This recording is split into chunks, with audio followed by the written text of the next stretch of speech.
آلمان کې یو مسلمان امام په ډاګه وایي چې هغه هم جنس باز دی. د ویچا ویلي یو راپور کې ویلي دي چې 49 کلن کریسټین وهان هیرمان د آلمان اوسیدونکی دی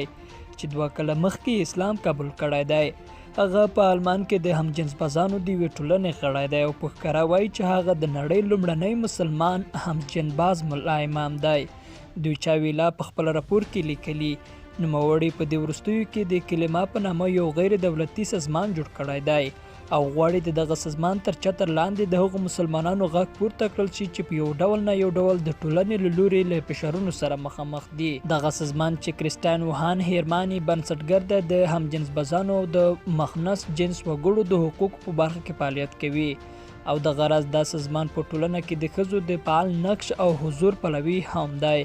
دغه سازمان چې په برلین کې رامنځته شوی دی یو شعار لري چې هغه دا چې په جومات کې د جومات د لمانځه پر مهال به د جنس ویش موجود نه وي او د لمانځه پر مهال به د هیچا ترمنځ توپیر نه کیږي. هیرمان په ښکاره ډول وایي چې هغه یو همجنس بازه امام دی. هغه د خپل دغه کار په اړه وایي چې دی غواړي له مسلمانانو سره مستقیمه اړیکه کې شي او هغوی سره له نږدې نه خبرې وکړي چې دغه دا کار نوموړي ته فرصت برابروي او خلکو دې ته اړ کوي چې له هیرمان سره کینی او نظرونه ورسره تبادله کړي. دا په داسې حال کې ده چې د اسلامي زده کړو یو عالم هم د هیرمان له فعالیتونو سره علاقه ښودلې ده. ویلي دي چې له نږدې نه د هغه د فعالیتونه څاري خو هغه هیرمان د یو امام په حیث نه پیژني او وایي چې امام هغه چاته وایي چې د لمانځه اقتدا پسې کیږي خو هیرمان له دغه نوم نه ډېر لرې واقع دی.